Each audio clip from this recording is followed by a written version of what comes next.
right, so I'm not sure why that's up, but we're going to do this overview of James. It's going to take us about a week, maybe two, or for sure two, maybe three. And we're going to start by just asking a question: who is James? So that's my review. What do you know about James? Tell me everything it is that you, at this point in your life, know about James. Not James Cartwright, but James. The half-brother. Okay, you say he's the half-brother of Jesus. Okay? That was mine. Okay. You heard that in a sermon. I know that. Maybe you knew that before, too. What else do you know about James? Head of the church after Jesus. The head of the church. What church? Well, Jerusalem. Yeah, the Jerusalem believers. He becomes the head of the Jerusalem believers. Okay. You guys have listened well and studied well. More. One of you. Well, two of them are apostles. Yeah, there's two, but this is not. Maybe that's this James. There are two apostles named James. You are right. But is it this James? I don't know. That's a question. But there are two: James the Greater and James the Lesser. Anything else about James? That's okay. You don't need to. That's what we're gonna do. We're gonna know more about the Jameses of the Bible after this morning than maybe you ever wanted to know. So, and here's the good thing: most of the passages, for at least this first part, are already printed for us. Okay. So what do you know about James? Well, we're gonna do something. Here's one thing I learned about James that I did not know before when I started doing the sermon series. The Hebrew way of saying James's name is Yaakov, Jacob. So James is the Greek way. Yaakov would have been like Jesus, that nobody would have called him Jesus in his family. You know that, right? They would have said Yeshua. That's his Hebrew name, Yeshua. Jesus would be the Greek way of saying it. Yeshua would be the Hebrew way of saying it. James, nobody would have called him James. Jesus would have. Yeshua would have said Yaakov. These two brothers. I did not realize that until I dug deeper into this, getting ready for this sermon series and this Bible study. So that's one little tidbit now that we know about James too. His Hebrew name is actually Yaakov, Jacob. Okay. Here are 5 men though. The reality is there are 5 men in the New Testament who come with this name James. I found that interesting. And we're going to discover everything we wanted to know about them as we whittle it down to who this James really is. Okay, so the first one, number 1. There is a James who is the father of Judas, who is one of the apostles, but not Iscariot. There are 2 Judases too, by the way. There was 2 James in the 12. There were 2 Judases. One was the son of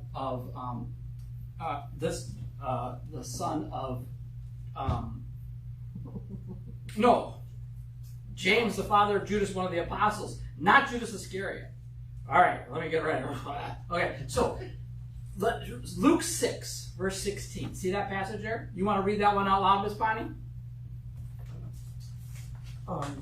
Judas, son of James? No. Yeah, that's right. That passage. Where is it? You just read it. Oh, that's it? Well, the rest of the passage. And Judas Iscariot. Oh, wait. I'm having trouble today, aren't I? I can't keep it straight. Bonnie can't keep it straight. We worked for all We've already worked this morning. Yeah, that's our excuse. This is scary. Is a location. Yeah, Judas Iscariot is the location of where that Judas was from. So in Luke 6, Luke is listing off the 12 apostles. So Jesus in Luke 6 goes off to a certain place to pray. And when he comes back from prayer, he's got all these followers, right? He's got hundreds of followers. Out of the hundreds, he whittles it down to 12. Why 12? Mirrors the 12 tribes, right? You've got the 12 tribes of Jacob, Israel. Jesus is forming a new Israel with 12 apostles, right? Many followers, but only 12 are going to be apostles. And Luke 6, Jesus, after prayer, names them, and 2 of them are Judas, son of James, and Judas Iscariot, who became the traitor. Okay? So this is one of the Judases, one of the James. He is the father of one of the Judases. Okay? Next passage, same thing, Acts 1:13. So this is actually after the resurrection. This is this is actually after the ascension as well. So Jesus has ascended 40 days after Easter, and it says, when they arrived, that being all the believers, when they arrived, they went upstairs to the room where they were staying. And those present were Peter, John, James, Andrew, Philip and Thomas, Bartholomew and Matthew, James, son of Alphaeus, and Simon the Zealot, and Judas, son of James. So there's one of the Jameses of our Bible. He's the daddy to Judas, but not Iscariot. Got it? He ain't the writer of our book of James, though, but he's one of the Jameses of the Bible. Number 2 is James, the son of a certain Mary, who's also the brother of Joseph and Joseph. Okay? So Matthew 15, this is also in Mark 15, it's also in Matthew 27. This is the burial of Jesus, right? So these are the women who were there at the crucifixion, and now they're there at the burial site too. So somebody want to read that passage? Mark 15, verse 40. Some women were watching from a distance. Among them were Mary Magdalene, Mary the mother of James the younger, and of Joseph, and Salome. Okay, so we've got one of the Jameses is the son of, and he's referred to as the younger here, right? And his mommy is Mary, one of the Marys. There's a lot of Marys too, right? Mary the mother of Jesus, Mary Magdalene, Mary the mother of Joseph, and James, and then of Joseph, and Salome. Any guesses who Salome might be? Isn't she just another woman? She is, but a lot of people theorize that she could be the mother of James and John, the other 2 disciples, the fishermen. She's the one who wanted them to say. Yeah, but it never names her in that petition. But a lot of people think that Salome might be their mommy. So there's a lot of the boys running around with the same names, right? You're kind of getting that as we're reading through these names. So, but this is the other James, his mom Mary, part of the inner circle of the women. Okay, and we've got Mark 16, verse 1. This is Easter morning. You want to read that one, please, somebody?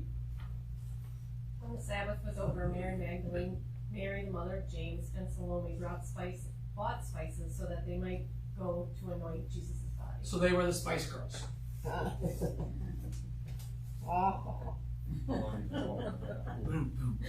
Okay,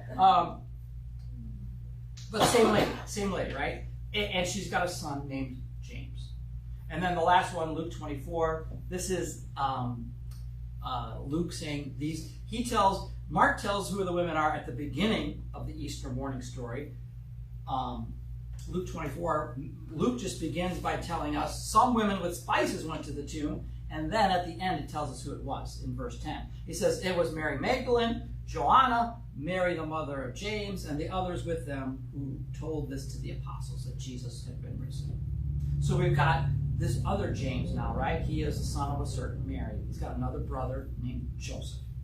And they are referring to him at one time, James the younger. This is not our James who writes the letter either. All right, now we get a little more information, and this character called James the Lesser. He is one of the 12 apostles. He is possibly the brother of Matthew, and he has a feast day in the church here called May 1st of James the Lesser. So Luke 6, verse 12 through 15. This is also in Mark 3 and Matthew 10, the listing of the apostles. So somebody want to read that whole passage for me, please? Verses 12 through 15. One of those days Jesus went out to a mountainside to pray, and spent the night praying to God. When morning came, he called his disciples to him, and chose 12 of them, whom he also designated apostles. Simon, whom he named Peter, his brother Andrew, James, John, Philip, and Bartholomew, Matthew, Thomas, James, son of Alphaeus, Simon, who was called the Zealot, Judas, son of James, and Judas Iscariot, who became a traitor. So in this one little account, we got how many Jameses there? We got 3. We got 3, right? We got James, who is the brother of John. Okay? We've got James, who is the father of Judas, one of the 12. But then we also got James, son of Alphaeus. James, the son of Alphaeus. And again, this is probably referring to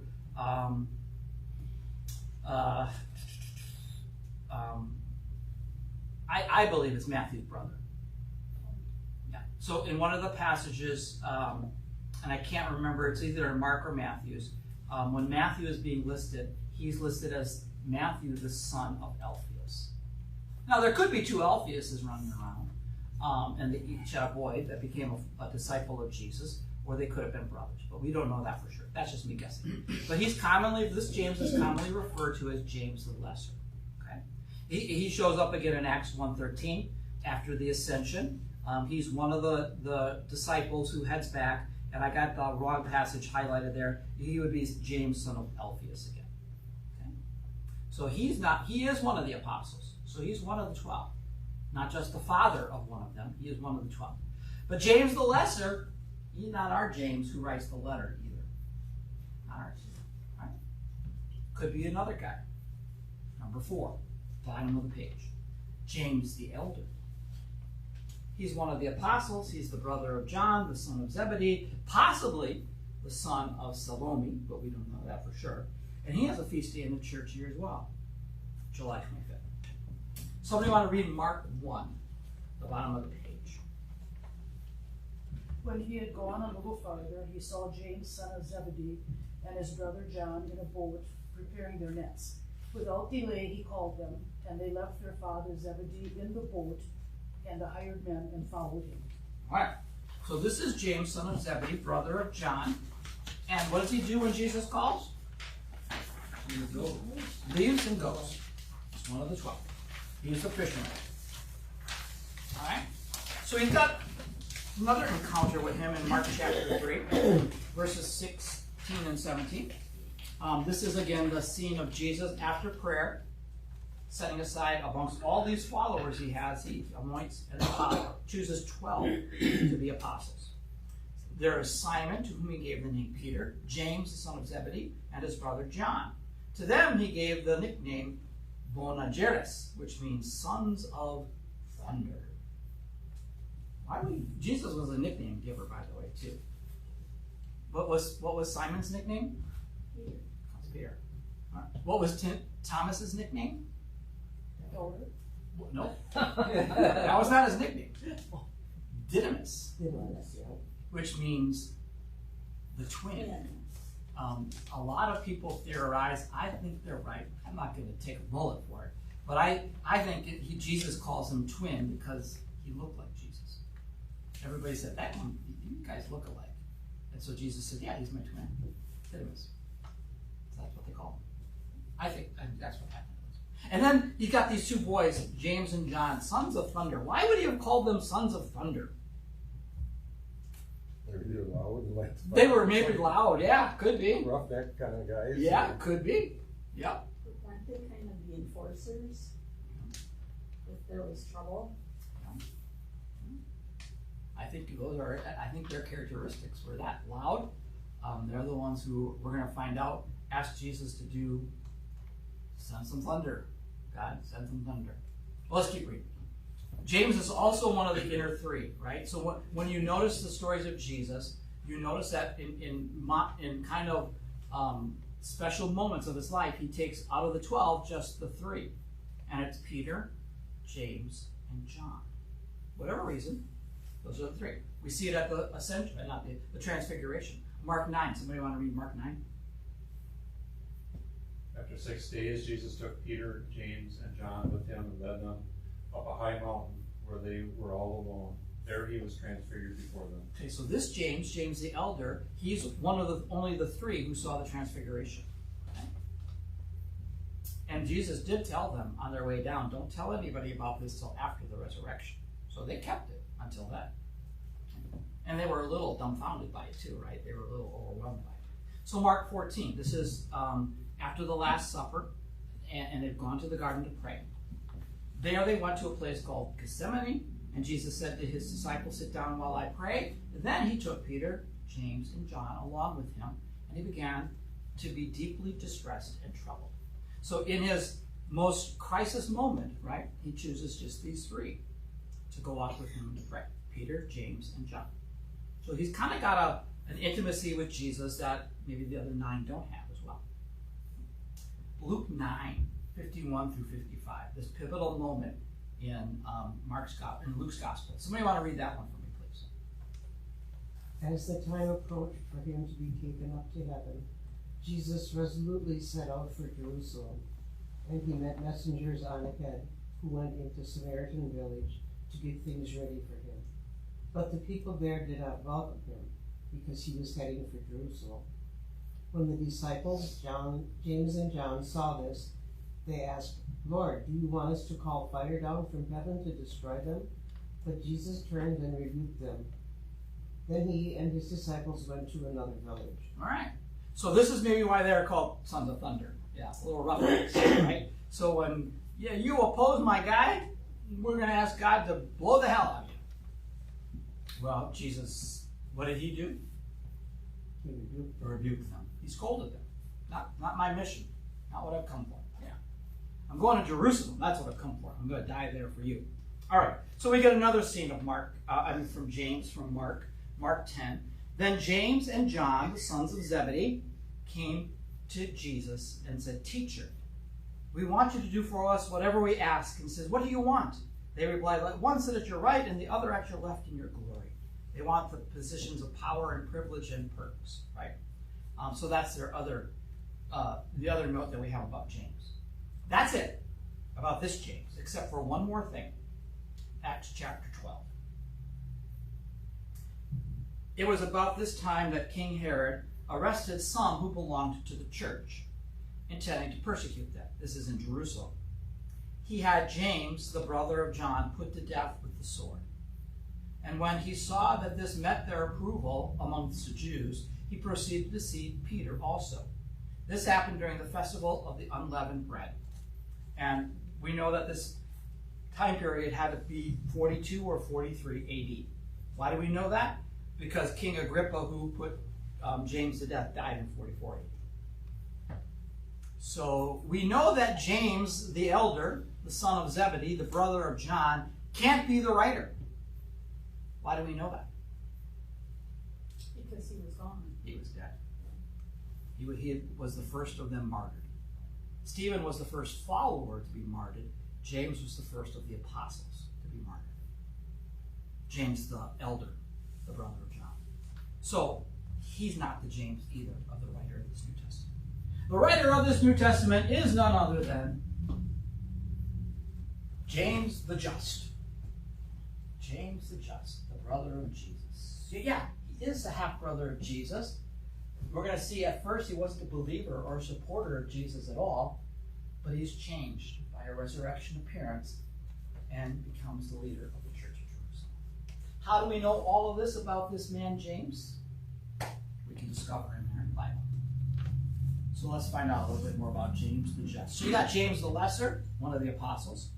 You got James the Elder, one of the apostles. And we got James the Just.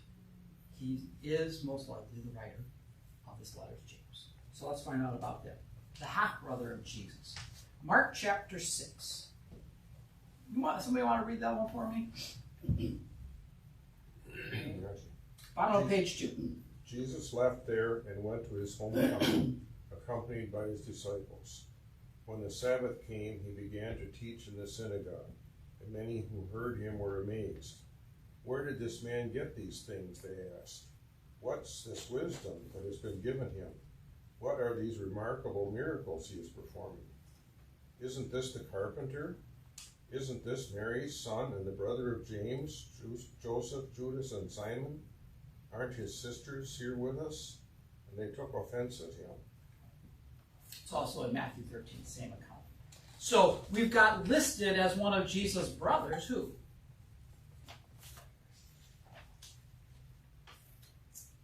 James. Yeah. Yaakov is one of Jesus' half-brothers. Why do we say half-brother, of course? Because God is the father of Jesus. Jesus was a virgin birth. Right? James, Joseph, Judas, Simon, all the sisters, they were conceived the natural way with Mary and Joseph, right? But not Jesus, so the half-brother. And James is listed. And he's probably listed first, which probably means he's what? The oldest He's probably the oldest under Jesus. under Jesus. Jesus is the oldest and James is next. That's most likely the case. So there's at least, and then it says sisters, plural, so there's at least 6 of them. Yeah, there's a big brood, isn't it? Yeah, and sisters. There's at least 2 sisters. Yeah. And oh, by the way, this came across as I was reading through a lot of James here too. I don't think I've included this on here. So a lot of people have wondered if Jesus had brothers at the crucifixion, why does he tell John that Mary will be his son and to Mary, or his mom, and to Mary, here's your son? Well, why would the oldest brother have been given that responsibility?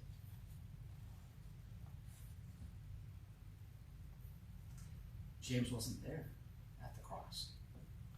John was. John was the only of the followers of Jesus who was there at the cross with the women. Because he didn't believe. James didn't believe. James thought he was nuts. Yeah. And so Jesus looks down and doesn't see any of his brothers, biological brothers, but sees John, the disciple whom he loves. The only of the disciples of the 12 that was there. The only family member. Well, it wasn't even the only family member there was his mom. None of his brothers are there. And so Jesus, knowing he's going to die, gives the familial responsibility of care to his mother, to the one disciple who's there, not to the oldest brother. Yeah.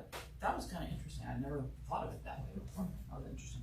Well, then James had to live with that regret, Yeah, I would imagine. right? Yeah. I think Jesus and he dealt with that appearance. Yeah. I can imagine that conversation. Because I've witnessed my cousins.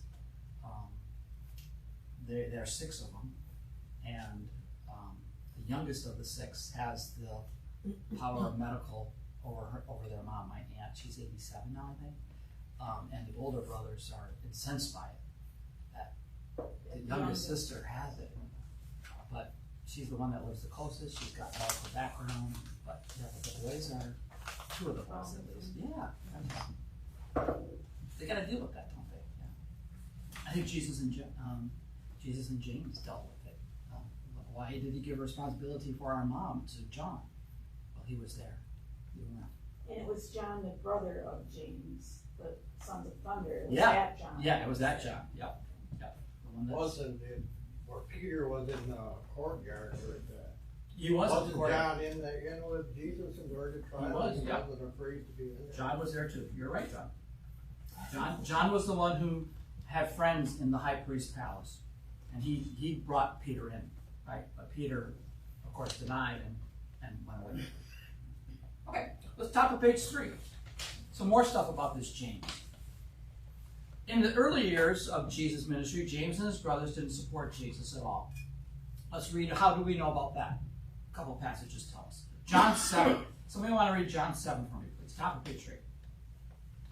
After this, Jesus went around in Galilee. He did not want to go about in Judea because the Jewish leaders were there looking for a way to kill him. But when the Jewish festival of tabernacles was near, Jesus' brothers said to him, "Leave Galilee and go to Judea, so that your disciples there may see the works you do. No one who wants to become a public figure acts in secret. Since you are doing these things, show yourself to the world." For even his own brothers did not believe in him. All right. So John 7, the brothers get out of here. Right? Go to Jerusalem. Take your crazy stuff to Jerusalem. Why? Even his own brothers didn't believe. So even though they were disciples, James was a disciple, Not this James. not this No, James. Not the brother James. It's John's brother. Sorry. Yeah. Remember we got, that's okay, you didn't blow up. It's the different James. We got 2 James who are apostles. James, the fisherman James. Yeah. And James, the son of Alphaeus. Could be Matthew's brother. Could be. Their Jameses are apostles. James, the brother, is not. He is not, but is that the James, St. James? This is James, the writer. Then he later became the head of the church. Yep. This is the James who will After the eventually become. resurrection. We're walking through the progression of his development. We know he's a half brother, right? We know that he's not a supporter or believer. but something's going to change. But we're not there yet. Okay. We got one more passage. It's okay. So we're putting the pieces together. Like I said, you're going to know more about the Jameses of the Bible than you ever wanted. Hopefully, it took me a while to keep them straight. I had to put it in print. I would never, if I didn't have all this typed out, I would never have been able to keep it straight. So you're not alone. Mark chapter 3, verse 20. Somebody want to read that one for me, please? Then Jesus entered a house, and again a crowd gathered, so that he and his disciples were not even able to eat. When his family heard about this, they went to take charge of him, and for they said, he is out of his mind. So, at one point in the Galilean ministry, the family finds out that Jesus is doing all this teaching and miracles and claiming to be something, and they think he's out of his mind. Well, they thought they were protecting him. Yeah, he's nuts. Because anybody who would say the things he was saying, it would be blasphemous. Yeah. And maybe they're worried about the Romans coming when they're hearing about Messiah and thinking he's out of his mind. Because he's making claims about Messiahship, right? Mm-hmm. And we know, we grew up with him. Yeah. We watched him screw up in the shop. Yeah. How could you be the Messiah? Yeah. He's out of his mind. They don't believe him. They want nothing to do with him. So the only one that really believes him is his mom during this whole thing. Well, she went. Oh, maybe Joseph is dead. Joseph is probably passed by now. Yeah. But Mary and Joseph know who he is intimately because of the angel's messages. But yeah, the brothers don't. So after years of rejecting Jesus as the Messiah, a resurrection appearance seems to have been the life-changing moment for James. James, the brother of Jesus, not James the apostles, James the brother of Jesus. Okay? And Paul talks about it. 1 Corinthians 15. This is the great resurrection chapter from Paul. Right? So Paul, writing to these Christians in Corinth, he's gotten wind that some of them are denying the resurrection of the body because they're good Greek people. Good Greek people think this way. The material world is in. The spiritual world's good, the material world is in. Even the human body. So why would you have hope in the resurrection of the body if it doesn't really matter? So they're thinking like Greeks. They're not thinking in a biblical Hebrew way. Because the biblical Hebrew way of thinking is when God created the flesh and put the breath into the flesh and created a human being, he said it was good. Right? And so the Hebrew way of thinking is that the material world that God created, including the human body, is a good thing. The Greek world didn't. They didn't believe in God as a creator, for one thing, and they just didn't believe that the created matter order really mattered at all, right? And so Paul finds out about these Corinthian Christians and denying the resurrection of the body. So he writes 58 verses of chapter 15, the end of the letter, all about the resurrection and what it means for them in the future, what it means for them now. So if you don't have faith, he says that if you don't believe in the resurrection of the body, your faith is in vain, right? You have no hope. It's in vain. And so he's writing them, reminding them about what he brought to them as the good news. And then he's going to make this appeal. And the first 10 verses of chapter 15 are almost like a legal document but written in court, proving something. So he kind of writes in that manner for these first 10 verses. He says, "For what I received, I passed on to you as of first importance. That Christ died for our sins according to the Scriptures." Well, what were the Scriptures? Old Testament. This is the Old Testament. "And that he was buried, and that he was raised on the third day according to the Scriptures." This is the heartbeat of his message. Christ died for you. Christ rose again for you. And that he appeared to Cephas. Who's Cephas? Peter. Yeah, that's his nickname. The Rock. He appeared to Cephas, and then he appeared to the 12. And after that, he appeared to more than 500 of the brothers and sisters at the same time. Most of them still living, though some have fallen asleep. And then he appeared to James. And then to all the apostles. And last of all, he appeared to me also as to one abnormally born. And so he specifically, Paul says, and names it. There was an appearance that Jesus made just to James, to his half-brother, just to him. And this becomes the changing moment for the man. Well, Jesus knew ahead, or he wanted him to be the head of the church. I would imagine Jesus wanted his brothers to believe in him. Yeah. He wanted their salvation in But he him. wanted him to appear to the rest of his brothers, Yeah, half brothers. we're going to agree that he does. Oh, Yeah. okay. Yeah. You're right, though, he does. But why James specifically? I think Julie nailed it. In that they had to have a conversation about his mom. James, you weren't there. John's going to be her caretaker.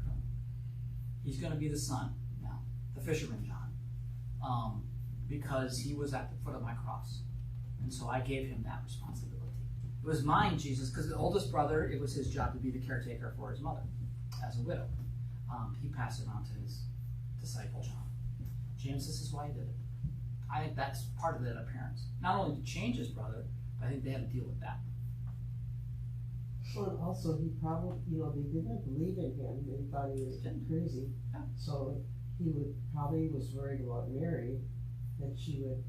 Yeah, that's a good point too. I don't know. Yeah, I want a believer to take care of my mom.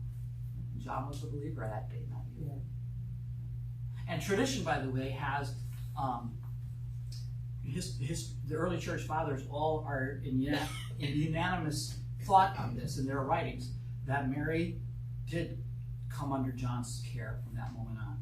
And that when John eventually ended up in the city of Ephesus, guess who was with her? Mary. Mary was with John. So that when Paul, when Paul would take his journeys through Ephesus, who did he have along with him? A doctor by the name of Luke, who became the writer of the Gospel of Luke and the Acts of the Apostles. And I think Luke, who said, I saw all the eyewitnesses I could possibly find, I think he sat at Starbucks with Mary in Ephesus. I think he texted John and said, John, I'm coming through. Have Mary meet me at Starbucks. I want to talk to her about what she remembered about Jesus. And we only know the story of the angel visiting Mary from whose gospel? Luke's. We only know about the shepherds coming when the night he was born from whose gospel? Luke's. Because I think Mary sat at Starbucks with Luke and said, yeah, this is what I remember. I pondered it all. This is what happened. And Luke's taking his notes to write his gospel. All right. Well, Yeah. and it's not like his changing his thoughts, James, was an immediate thing on the resurrection. I mean, so at the point that they were talking at that time, maybe Jesus knew where he was on his way to. Yeah. But he really wasn't there yet. He wasn't there. So somewhere in these 40 days, Yeah. between resurrection and ascension, is when he appeared to James individually. Somewhere. We know that because of Acts chapter 1, our next passage.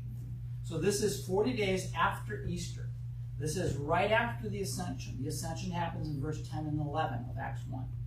The very next verse. Then the apostles returned to Jerusalem from the hill called the Mount of Olives, a Sabbath day's walk from the city. When they arrived, they went upstairs to the room where they had been staying. Those present were Peter, John, James, fisherman James, and Andrew, the four fishermen, Philip and Thomas, Bartholomew, Matthew, James, son of Alphaeus, and Simon the Zealot, and Judas, the son of James. No Judas Iscariot because he's dead. So now there's only 11 apostles at this moment. And they all joined together constantly in prayer, along with the women and Mary, the mother of Jesus, and with his brothers. Doesn't name them, but we have to assume that means all of them, right? Including James the just. Making sense? Putting the pieces together? So we get a little more character development when we do this study, I think. Right? He's the half-brother of Jesus. He was not a supporter. In fact, thought Jesus was crazy. Has a life-changing moment with the resurrection appearance of his brother, and now becomes a follower. And eventually, he will become the leader of the Jerusalem church. Galatians 1. Okay, so now we got to put ourselves into the mode of 45 BC or 45 AD. So about 12 years after the resurrection, 15 years after the resurrection, right around in there, Paul has been anointed and commissioned to be the first missionary, Acts chapter 13. In Acts chapter 13, he and Silas are commissioned by the church of Antioch to go and spread the good news of Jesus, to Gentiles even, right? And so the very first trip, after they sail to the islands of Cyprus and Crete and those, they head to Turkey. In Jesus' day, in Paul's day, the middle part of Turkey was called the area of Galatia. It was a territory. And he visits about 5 or 6 cities in that area of Galatia. So these are some of the first churches that he founded. Okay? And he comes back after the trip, and after the trip begins to tell about the conversion of Gentiles. Not only did we preach the good news to the Jewish brothers in synagogues, we also told the good news to Gentiles, and they became believers, and we're now baptizing them. And in that time period, after that first visit to those Galatian churches, Paul gets the wind that the Jewish believers in these churches were starting to put some of the Mosaic laws as add-ons to Jesus, like circumcision. Can't really be a believer if you're not circumcised. Well, not all the Gentile men were circumcised. You got to eat the right kind of foods. You got to avoid this kind of stuff and not do. You do all those things and you still believe, and then you're a believer. If you don't do those Moses things, you ain't really a believer. Well, Paul has to write to that church, those groups of churches, and say, that's not what I preached to you. If people are preaching to you a gospel other than what I preached, they're accursed. Okay? And in that letter, this is what he writes. Okay? He's writing in chapter 1 of Galatians, he's reminding these believers that he had visited and founded their churches, that there was a period of time where he was a persecutor. That's what he means when he says, and last of all, Jesus appeared to me, one abnormally born. He was recalling I persecuted the church at first until Jesus appeared to me on the Damascus Road. And he's recalling that event in Galatians. He says, then after 3 years, so Paul did like a 3-year sabbatical of learning the faith before he really became one being sent. He goes, I went up to Jerusalem to get acquainted with Cephas. Who's Cephas? Peter. Peter becomes the original leader of the Jerusalem church. And I stayed with him for 15 days. I saw none other of the apostles. So the other dudes who are there, he doesn't go visit. Only James. And he says which James it is. Not James the elder, not James the lesser, the Lord's brother. I assure you before God that I am writing to you is no lie. So what we're getting from this is already in the early part of the Church of Jerusalem, James, the brother of Jesus, is being considered as the leader of the church. Paul, when he comes back to report what's been happening in the missionary journeys, that's who he goes and talks to. That's who he goes and talks to. So Acts 15. This is the church council. Peter, by now, has kind of left Jerusalem. Peter's gone on his way and just kind of meanders off the pages of the Bible. He becomes this missionary pastor, but we don't hear anything more from him after chapter 13. Or after chapter 12, actually. Okay. So, the church council of Acts 15. This is now Paul and Barnabas coming back to report on their journey, okay, of when they took the gospel to Turkey and to Cyprus and to Crete and other islands on their first journey, and how Gentiles were believing. So, verse 12. The whole chapter is the council, but I'm going to start at verse 12. The whole assembly became silent as they listened to Barnabas and Paul telling about the signs and wonders that God had done among the Gentiles through them. When they finished, James spoke up. James spoke up. James, the brother of Jesus. Because James, the greater, has already been killed in chapter 12. Right? He was martyred. He says, brothers, listen to me. Simon has described to us how God first intervened to choose a people for his name from the Gentiles. He's remembering what Simon the fisherman, Peter, had told them, right? The words of the prophets are in agreement with this, as it's written. After this, I will return and rebuild David's fallen tent. In his ruins I will rebuild and I will restore. He's remembering the prophet Amos. The rest of mankind may seek the Lord, even all the Gentiles who bear my name, says the Lord, who does these things known from long ago. So he's saying, just like Peter told us about what happened in his journeys, Paul and Barnabas are telling us too. So they're coming to grips with how do Gentiles really get incorporated into the church, right? And so he speaks up because he's the leader. He says, it's my judgment, therefore, that we should not make it difficult for the Gentiles who are turning to God. No circumcision. That would be difficult, right? For the men, at least. Instead, we should write to them, telling them to abstain from food polluted by idols, from sexual immorality, from the meat of strangled animals, and from blood. For the law of Moses has been preached in every city from the earliest times and is read in synagogues on every Sabbath. So he's saying, okay, let's not make it hard for Gentiles to be believers, but let them know there's a few things that we still would like them to follow. Okay? And who is the declarer of this at the church council? James. He seems to be rising up to be the leader of the church of Jerusalem. Peter is off the page. James, the brother of Jesus, is the leader. Finally, the last appearance that we get of this in Acts chapter 21. This is part of Paul's coming back to Jerusalem after his second journey. Okay, when he arrived, the we being Luke and Paul and their cohorts, when we arrived at Jerusalem, the brothers and sisters received us warmly. The next day, Paul and the rest of us went to see James, and all the elders were present. Paul greeted them and reported in detail what God had done among the Gentiles through his ministry. So Paul recognizes James as the leader of the church, not Peter. Sorry, Roman Catholics. James was the elder of the church. Was James older than Peter? Or young? Probably younger. Than Peter? Don't know. James is the second oldest of the family, because Jesus is the oldest. So they might be about the same age. Probably pretty similar. James doesn't leave Jerusalem, though. Peter does. That's kind of why he becomes the leader. But Paul recognized it, doesn't he? James is the guy I go and report to. Well, Peter ends up in Rome, doesn't he? So maybe that was Yeah. what He becomes our Lord intended for him to do.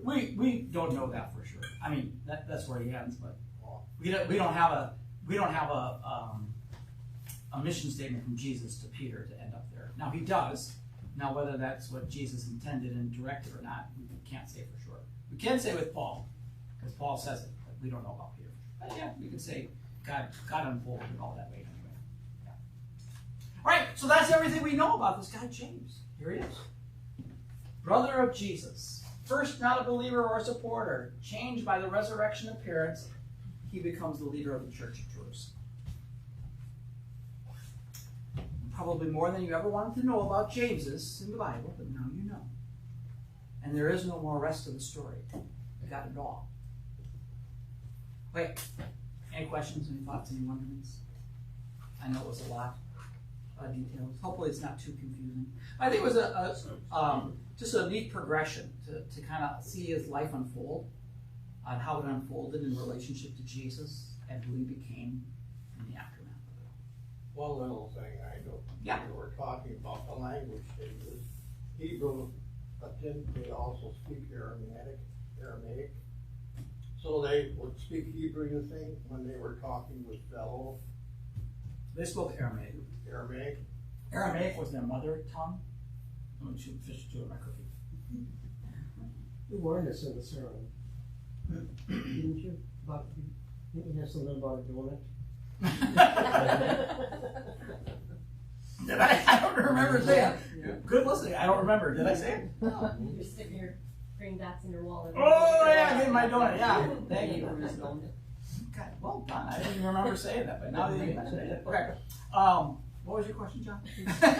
You mentioned about Oh, the language. The So- names they used was Hebrew names, Yeah. yes, but would they normally speak which Hebrew when they were? These are multilingual people. Yeah. So their mother tongue was Aramaic, and that would be their everyday language.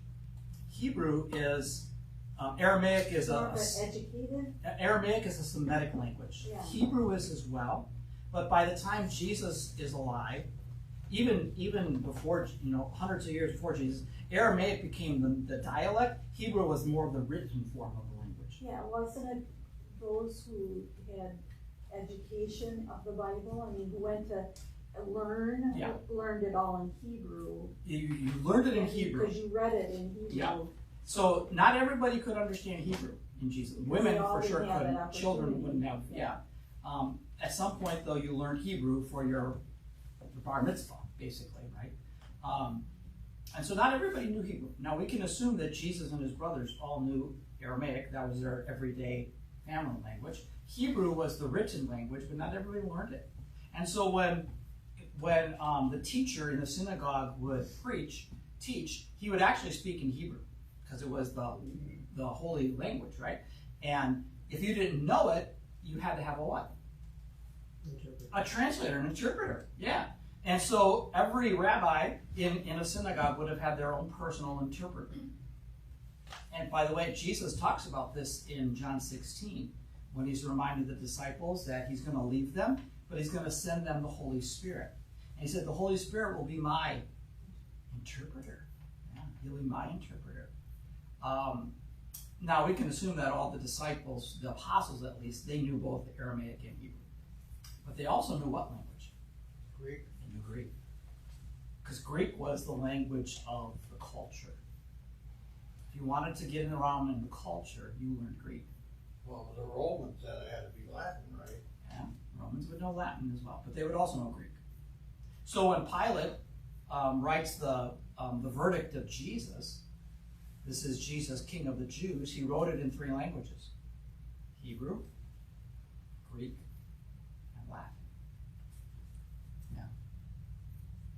And they were Jesus probably knew all those languages, and I would say most of the apostles did too.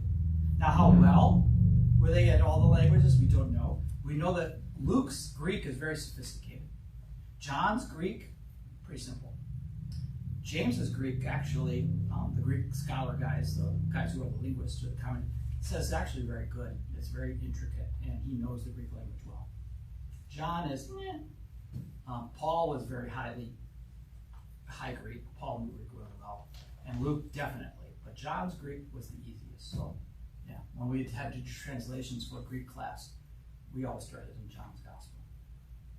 Except for Jan Pavel, he would go through Acts.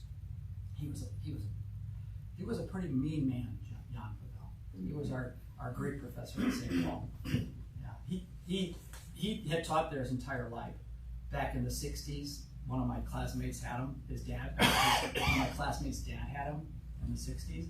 And if you didn't do your Greek very well, he would take you in intramurals and take you to the boxing ring. And he was a big man, and he would pummel him. Okay, we're going to box now. And he would put the boxing gloves on and smack him back. That was back in the day. His way. That was maybe when your brother went to school. They probably had some more stuff like. Because he went to Milwaukee, right? Did he go in high school already? Yeah. So these kids went off in 9th grade to be pastors. You went in 9th grade. You got sent to either Milwaukee or St. Paul or River Forest, and you went in 9th grade. You went for 4 years. You went 6 years basically there before you went to Fort Wayne for 2 years. It was. And I didn't even like him. They had some rough experiences, those guys. Well, and Bonding. Home when you're 13. Yeah, I know. Yeah. But Well, that's as far as we're going to go today. I told you it'd take us a couple weeks to do our overview. But now we know all that we want to know about James. So we'll dive into the book with the writing and some movements in it and some other stuff next week. And I'm going to quiz you, on all the Jameses. And if we don't do well, he's gonna take us to the That's boxing. Yeah. We're going to go to the boxing. I like that.